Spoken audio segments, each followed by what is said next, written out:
Washington, D.C. Career Infusion is brought to you through the Lofty Group, a consulting company consisting of subject matter experts who focus on career and organizational development strategies and presentations as well. This particular segment of Career Infusion, really like all of our segments, is designed to equip you with the skill set needed to be successful in your career. We want you to find your passion, and we want to empower you with the knowledge and skill set necessary to be successful during your professional endeavors.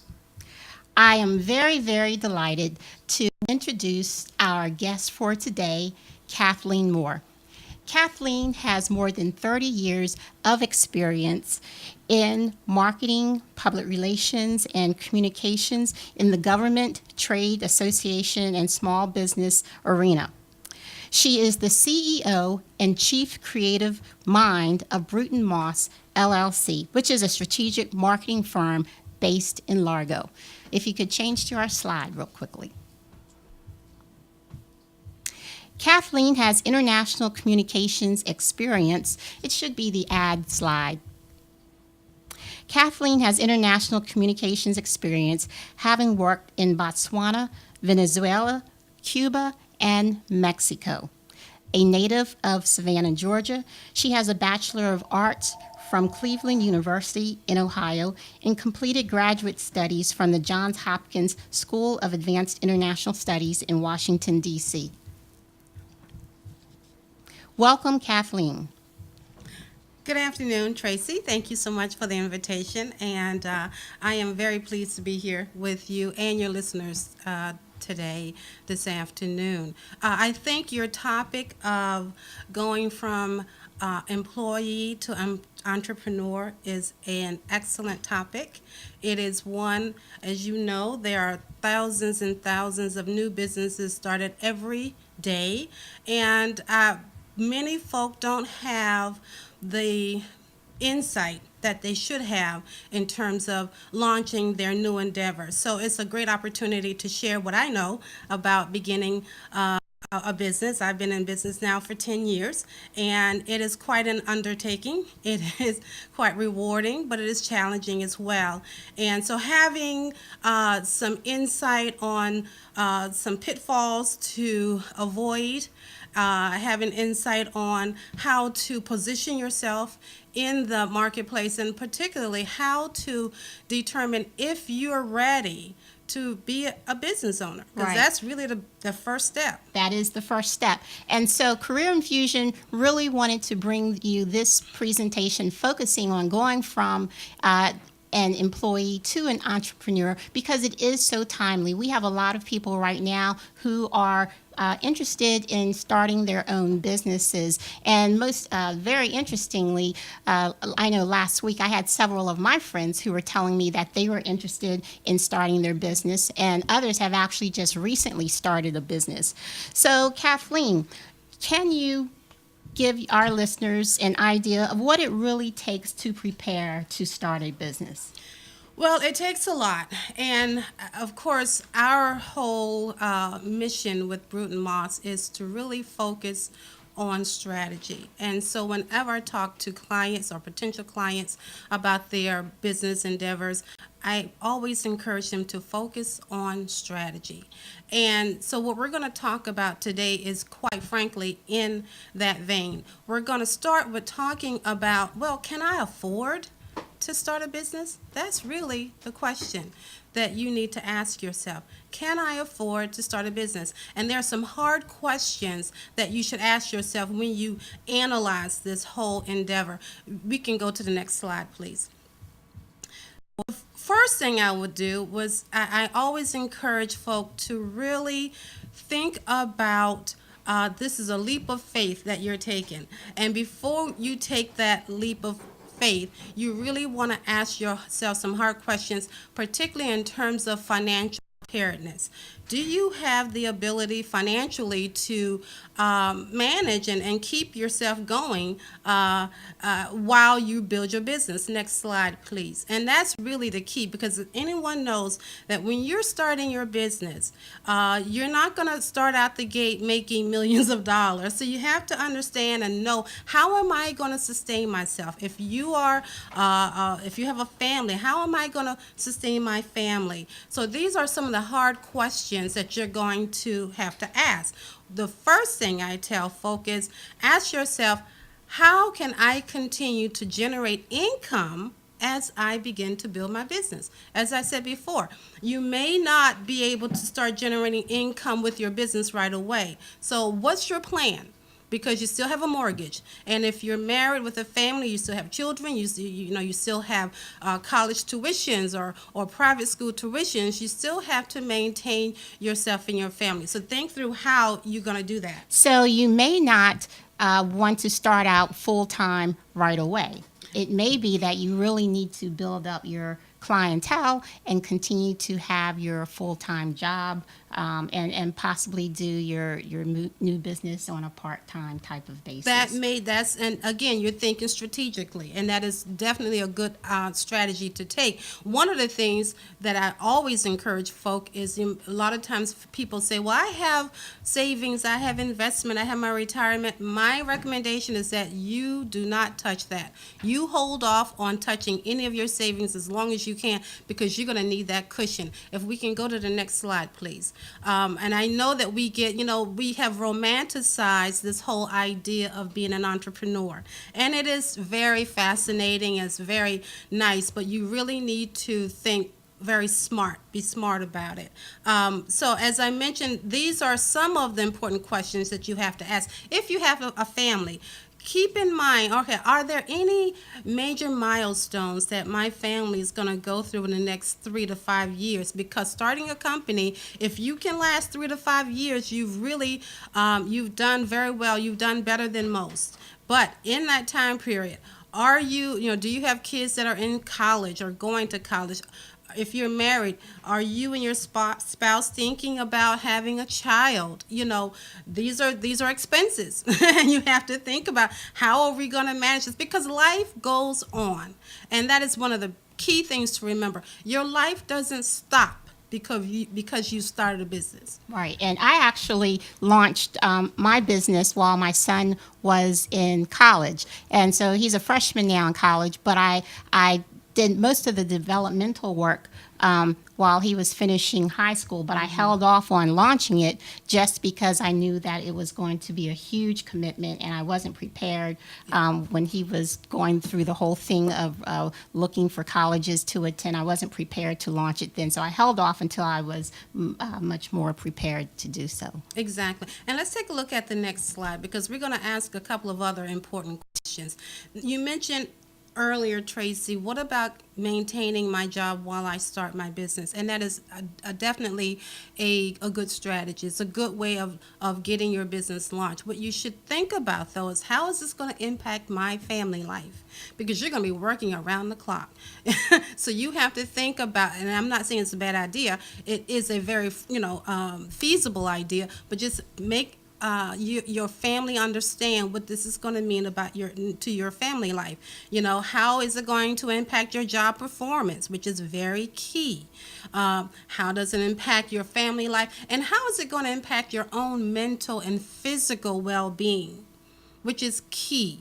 If you cannot maintain, if working your own job, your own business and your job takes so much out of you that you're not maintaining your health, then you may want to rethink how you go about this. Because if you don't have good health, then there's no way you're going to be able to build a healthy company. Next slide. We also want to be very clear about your financial considerations. And I always tell folk to be prepared for financial hard times, because it is very hard to grow a business and maintain the lifestyle that you probably had when you had your full-time job. I was kind of thrown into the entrepreneurship pool, and so for me, I didn't plan it. So I'm talking. These are lessons learned that I'm sharing. But things happen where you have a job for a number of years. I was making six figures, and because of economic considerations with my employer, my position was terminated. Well, it was good for me though that my employer kept me on on retainer for another year, almost another year. So that helped me to actually build my own clientele, build my business, the business model, and put everything in play. So you want to be clear to think about your own financial house. So, and that goes to a number of key points, like making sure before you quit your job or leave your job, make sure that your credit is in perfect condition. Make sure that, when we ask the question, how am I going to maintain myself or my family without a job? Well, the bottom line is you should have at least a year's salary saved up. And folk don't, when people hear that, they think, oh, really? Yeah, you really. And I'm not talking about your 401k. I'm not talking about your retirement. Retirement funds are meant for retirement. And as long as you can stay away from touching those funds, the better. So, in actuality, you should look at saving 6 to 12 months of your salary, your annual And salary. a lot of people have had to go back to work to maintain their lifestyle because they weren't prepared financially to start a business. And you're correct that if you're going to do this full time, you really do want to have 6 months to a year's worth salary to start out. I actually started out part time, but you mentioned about having your own finances straight. You will need to more than likely have some type of line of credit for your business. You'll want to have a banking account for a checking account for your business. So all of that is necessary to launch. Exactly. And actually, we can go to the next slide as well. You want to be sure, because when you think about starting a company, as you mentioned, you want to make sure that you have your startup funds. You want to make sure you have funds available to brand and market your company. We're going to talk about branding and taking your business to market in the next half of the show. But that takes money, and you should budget for that. And I have a colleague of mine who often says, a plan without a budget ain't worth a hill of beans. So it doesn't make any sense to have a wonderful business plan if you haven't budgeted the revenue or the funding that you need to execute it. So that's very important. Okay. Also, you want to be very upfront and honest with your family about how life may change, because mommy or daddy or both now have a business.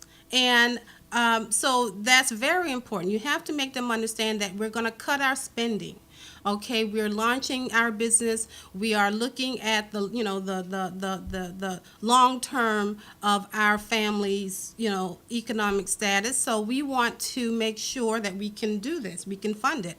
So you want to be very clear that your family is on board. If you're married, your husband has to be on board with what you're doing, or your wife has to be on board with what you're doing, and you should plan this endeavor together, so that everyone's on the same page about what sacrifices are going to have to be made in order for this to be a success. When I was exploring the whole idea of launching a business, I was talking to other friends of mine who were consultants, and I was told that the stream of revenue is not always steady. And so that's one of the reasons you definitely want to be prepared. So there may be a time that you have, there may be months where you have many clients, and there may be other months where you don't have any clients whatsoever. So you need to budget accordingly. Exactly. And Tracy, you and I had this conversation recently. One of the things I tell people all the time is that, being an entrepreneur takes three parts of your body. It takes Yes. your head, your heart, and your stomach. You've got to have all three. You have to have you have to be smart about what you're doing. You have to be all in with your heart, and entrepreneurs usually are. They are very passionate about what they want to do. But you have to have the gut for it. It has to be something you can stomach, because when you get to a point where you're not, as you mentioned, you're not going to get a check every 2 weeks. If you're used to having a full-time job, you may not, you're not going to get a check every 2 weeks or every month. So you got to have the stomach to hang in there, and that takes a lot of dedication, and again, it takes being prepared. Right. And you really have to give 200% to this endeavor. So there may be times that you're sending emails out 11 o'clock at night, at midnight, or you may be returning phone calls really late, leaving messages. Just be prepared to give 200%. This isn't one of those things where you can just leave at 5 o'clock and it's over. If you own your own business, this is really 24/7 that you have to be committed. Absolutely. The most on this segment of the show, the key here is focusing on your finances, as we've already talked about, and I'll go back to some of the previous ideas that I put forth. Be frugal, of course. You're going to have to save your money. You're really going to have to start budgeting. And it's important that you start budgeting now and you get your family engaged and on board with this. You want to make sure, as I mentioned before, that your credit is in good shape. If not, this is the time to start building and rebuilding your credit. Many times I have people say, well, I have access to my house. I own a home. I have real estate investments. I could pull cash out.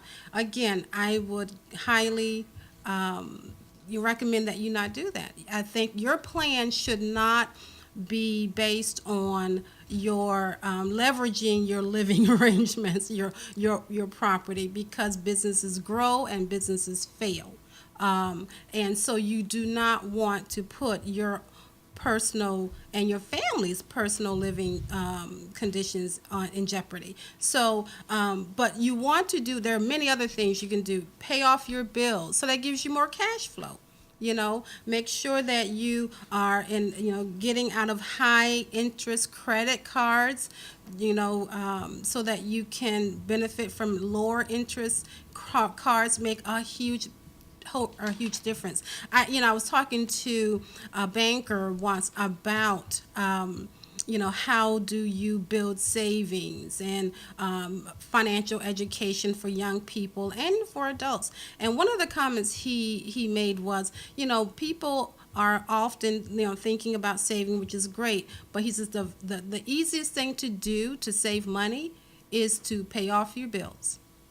Right away, you are opening up revenue streams of cash or ongoing, revenue that you can save. So the first thing you should focus on, saving money means cutting your bills, paying off bills, and getting out of high interest loans and things like that. Did you have any questions or anything about that? Next slide. Let's go to the next slide. Very good. Now, how do you fund your business? How do you fund your business? And that's always a big question. Again, having a business plan is key. A lot of folk want to, always recommend getting a small business loan. If you are new, if you are starting a business for the first time, getting a small business loan is going to be quite an uphill battle, because you are, and a lot of folk talk about SBA tools and SBA resources, and there are great resources out there, but at the end of the day, those resources go, quite frankly, mostly to companies that have a track record that's been in business for a while, because you're a risk. You're a very you're a very strong risk for any financial institution, even if it's backed by a government program. So don't automatically feel that you can just go out and get a loan, because the odds are very slim that you will be approved for one. So having said that, what do you do? Well, you go back to what we talked about earlier. You go back to looking at non-conventional ways or unconventional ways to endeavor, to get your endeavor launched. And that could be getting investors. It could be looking to family and friends for investment, depending on the type of business that you're in. And one of the key things I would say is really look at the startup costs of your business before you launch, and do your research. Oh, I can't tell you how important it is to really do very strong, very intense, comprehensive research, so that you understand the cost of not just launching it, but of executing your business model, of really running it for, up to 3 years. Because if you can get those first 3 years covered, then you have greater chance of surviving. So starting out, you may not actually have full-time staff. You may not have anyone to assist you. You may have to be the sole leader of this initiative. But as you have more revenue, then you can say, okay, well, I can now afford to have an employee on staff or employees on staff. But just be prepared to juggle multiple roles in the very beginning. Absolutely, absolutely. And quite frankly, hiring staff comes, again, it depends. Now, if you're Donald Trump and you have a father who can give you $1 million, then you're ahead of the game. You're totally ahead of the game. But if you're not, you're going to have to do the work. Quite frankly, you're going to have to do the work. You're going to have to be the CEO. You're going to have to be the marketing person. You're going to have to be the receptionist who answers the phone. You're going to have to carry all of the roles, or several of the roles. If you have family members that can work with you, that's fabulous. But quite frankly, when you're starting out, you want not to have paid staff unless you have a nice pot of revenue to work with, because you want to be able to sustain yourself over time, and you want to be able to put money back in the company for equipment, for resources that you need in order to enhance your product or service that you're offering to the marketplace. So you want to think very clearly about when is the best time to hire someone. And also look at interns. If you have a very a strong business model and an intriguing business plan that you're putting into place, you may be able to find some very skilled and ambitious interns who can help you in, getting things off the ground. Right. And as this slide shows, perseverance is key. Oh, yeah. It is, as I mentioned before, this is not for entrepreneurship. It's not for the faint of heart. You have to really have the gut for it. One of my clients said to me, if it were easy, everyone would be doing it. So that's a very good point that he made. So you have to be ready for the pitfalls, and to pick yourself back up, and but learn from all of your mistakes and keep moving. Just move to that next step. I've been in the game for 10 years, and it's been an up and down road, but I'm very happy with the progress that I'm making, and I'm very happy with the value that I provide to my clients. And that's, at the end of the day, whatever your mission is, you're going to find extreme reward, and just being able to help your clientele achieve what it is that they need to achieve, or be able to solve their problems. And at the end of the day, that's what it's all about.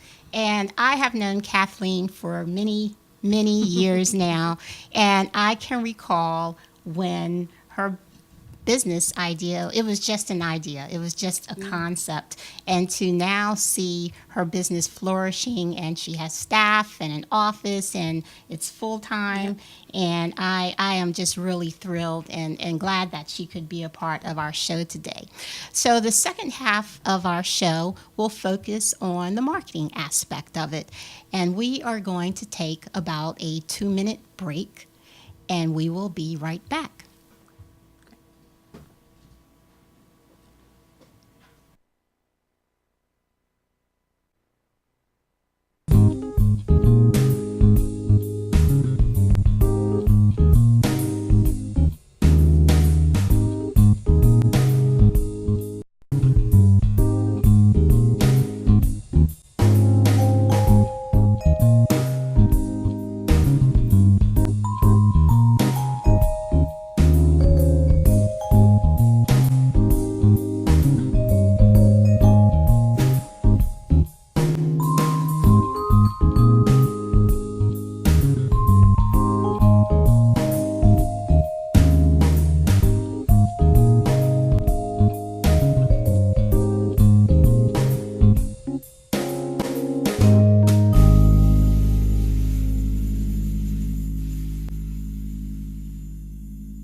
Welcome back.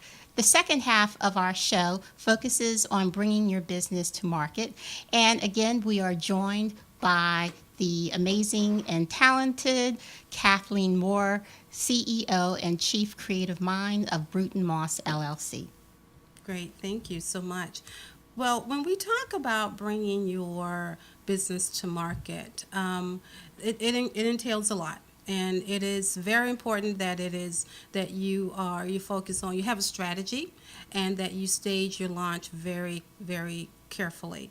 Let's look at that first slide. Before we get into staging the launch, I'd like to just bring our audience up to speed on the three I would say phases of business growth. You have your startup phase, and that's when as we talked about, you're establishing your customer base, you're developing your visibility as a new business or new company in the market, and you're building your track record. Okay, the next phase is where you're more established now. Perhaps you've been in business for 3 to 5 years now. So you're beginning to leverage your business relationships because you're preparing yourself to graduate to the next level.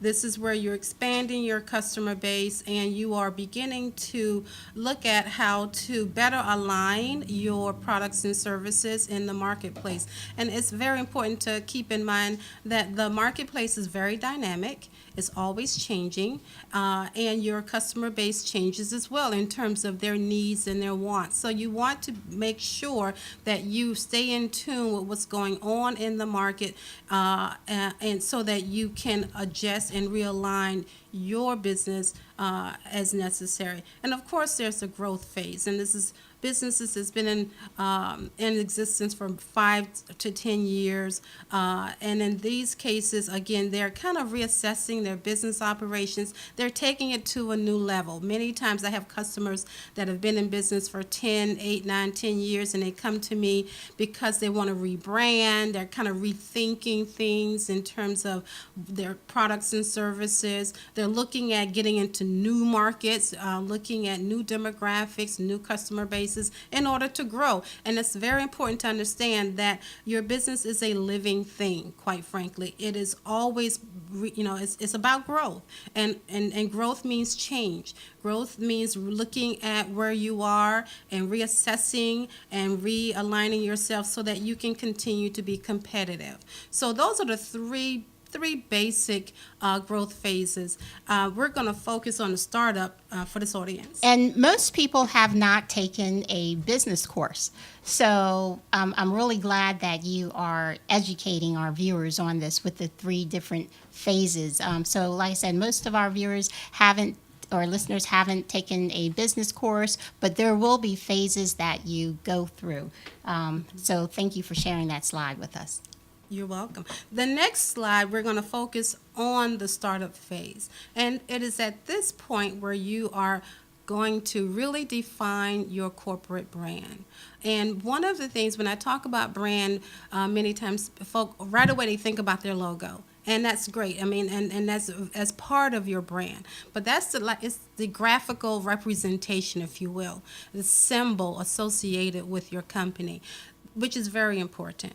But you also need to think about your differential, your value proposition. That's a big part of your brand. What makes you different? What makes you better?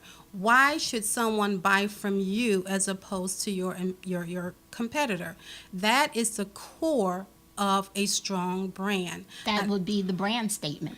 That is your brand statement, exactly. And what I like to call your brand promise, because in essence, what are you promising your target audience? What is it? And the key to understanding that is, what is it that your target audience needs, and which goes back to our whole discussion of knowing the marketplace. In order for you to solve someone's problem, you have to first understand what their problem is. So that being the case, study your demographic, study your target audience, because you need to understand them better than you understand yourself, quite frankly, because you have to speak to their needs. Right. So it's very important when we talk about brand to understand what you stand for, what makes you different. Right. It than needs others. to be. It needs to be unique. And I always, a lot of times when I give examples of ice cream. So it's not that your company is just offering. Let's give the example of vanilla ice cream. What would be unique about that vanilla ice cream, or what would be the unique about the service your company provides? Exactly. One of the things I hear a lot when I talk to new business owners, when they talk about the differential, they'll talk about their years of experience. Well, I've been doing this for 30 years, or, I come out of this government agency, and which is great, but that doesn't make you any different than a lot of other folk. Right. Your differential really has to be based on what is it that you're offering that other folk are not, or what angle are you taking that your competitors are not taking that angle. What is it that you are bringing to, and it could be in terms of software intelligence, it could be in terms of something physical that you're bringing to the table, in terms of patents or trademarks, or anything that is unique, and your approach. I have a client that's done a great job in creating processes. They do program management, project management. They're a government contractor, and there are a lot of folk doing program and project management, but they have been very, very shrewd, quite frankly, to build methodologies around their services. Right. So they've actually documented their processes, and they can show how their processes bring about a better result for their client. Right. So this slide pretty much covers a lot of what you've already mentioned with what's in a brand. Exactly. So exactly. let's go to the next slide. This I like Nike a lot. I like Nike, and that's why I wanted to highlight this particular brand. As you can see, Nike has gone through years of, and they've stayed in touch with the marketplace and with their particular client. A few things to say about your logo is, number one, you want your logo to be very. It should be unique, but it should stand out. It should not be too busy. I've seen logos where folk are trying to put too many aspects, too many different things in terms of symbols in a logo. You're only going to confuse your audience. Make it simple, make it unique, and make it bold. Make it so that and give it a story, if you will. There's a story. If you ever do have time to research some of the major brand logos, you will find that most of them have a story behind them. There's a reason that Nike's using the swoosh, and Nike is actually goes back to Greek mythology. For those who may not know, it was used among the warriors, and when they used Nike, they meant that they were going to be successful in war, and so that has a very strong, I would say, meaning behind it in terms of being victorious. And I think in competition, I think the tagline goes well with the solo swoosh as well, of just do it. Exactly, and it goes back to the culture and the emotion that Nike is wants you to relate to. Just do it. It's very emotional, and it's to encourage their audience to go out and accomplish whatever it is you set out to accomplish. Right. It's a So- very bold, very strong brand. In terms of your corporate identity, I just have here just in terms of your basic collateral, what you need to have to get started. You want to have your letterhead, of course, your sales brochure, your business cards. Everything is all about e-marketing these days, so you want to be sure that you have a very strong strategic website. You want to make sure that your content is very well put together, speaks to your audience. That's very key. That you don't just tell folk what you do, you tell folk what you can do for them. That is the key to your content. And as we say in marketing, content is king. You want to be sure that you have a very strong social media presence and an active social media presence. And also you want to be sure that your collateral has been well put together and is very professional. And the good thing with social media is that so much of that you can do now yourself without paying anything, taking anything out of your checking account or anything like that. So, you want to take advantage of the different social media platforms. I won't name those specifically, but just take advantage of what currently exists. So we're going to move on to the next slide.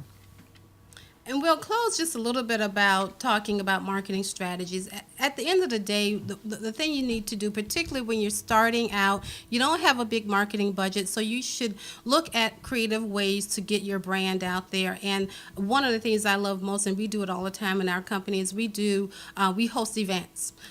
We host educational events targeting our audience, targeting the companies that we service. And it's a great way, number one, to get to know your clientele or your potential clientele. So using social media, as we talked about, and leveraging that, and all of the platforms have very creative ways that you can do outreach and sponsor your postings and things like that. And I really like the special events. I've been invited to quite a few special events where it may be a luncheon or a reception that's hosted by a company, and that is for them to bring out potential clients. And not only do you get to talk with the owners or the representatives of that particular company, but you also get to network with other potential clientele, those that are pretty much similar to you. So it's a great networking opportunity. It is, and it makes, and what this does for you as a company, it makes you the convener, quite frankly. It also puts you in a position where you're becoming a thought leader. My recommendation, and we do events, but we do our events centered on topics that are of concern to our particular audience. You think about the banking industry. Banks often have workshops on home ownership. Right, that's right. You see, or they have workshops on financial literacy and things like that, because they want folk to come to their bank to take out a mortgage or apply for a mortgage loan. They want folk to come to their bank to open up an account. So these things and they're free, and they make them available for their target audience because it brings in customers. Yes, so just think out of the box. You want to offer something that's unique and something that's going to get a great return on the investment. So let's go to the next slide. I think we'll talk a little bit, and not much because I know we're running out of time, but we can talk a little bit about getting noticed. And we've already talked about, showcasing your expertise with events and things like that, becoming the knowledge, the resource of knowledge for your target audience, business networking. Word of mouth, of course, is the best way to gain and build your clientele, and that comes from doing great work. Quite frankly, when I started out, I did not advertise hardly at all. I didn't have time to really because I got a steady flow. I continue to get a steady flow of clients that were all referrals. My business, quite frankly, has been based and built on referrals. So you want to make sure that when you do work, your work is done in a magnificent manner, and that all of your clients are very pleased with your products and your services. You want to make sure, though, that you have your marketing tools should be well put together, very professional, and that they should be educational pieces as well. Okay. Well, Kathleen, thank you so much for being on our show. Here you have the information for Kathleen's contact, all of her contact information. Again, she is the Chief Creative Mind with BrewtonMos, and her email address is kmoore@BrewtonMos.com. The phone number here in the United States, 240-487-6695. We are going to take about a 2-minute break and come back with just a few key points. Thank you.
Thank you for watching Career Infusion.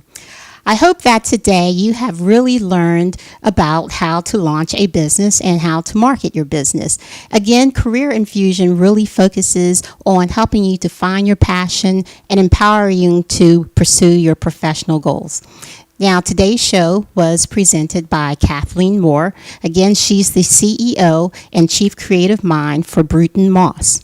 And just a few key points that she did mention. Really, you want to think it through when you're considering launching a business. Think of every possibility, particularly financially, because right away you are not going to see a lot of revenue streams. There's a lot of money that you have to put into starting a business.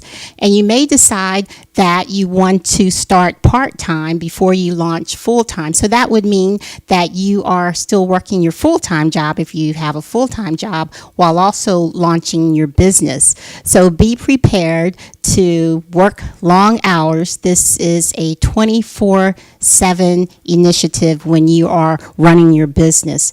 And then Kathleen also pointed out that perseverance is key.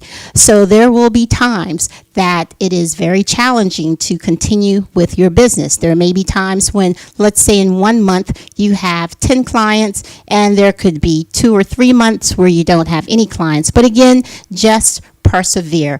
And this is something that you must be passionate about. You have to own it.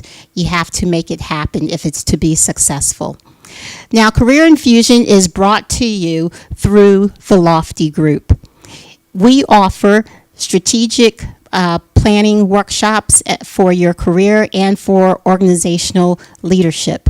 If you're interested in having someone from the Lofty Group, such as myself or another subject matter expert, to come to your business or to your conference to serve as a speaker, you may contact us at theloftygroup.com. This concludes today's program. Thank you, and stay tuned for our presentation next week.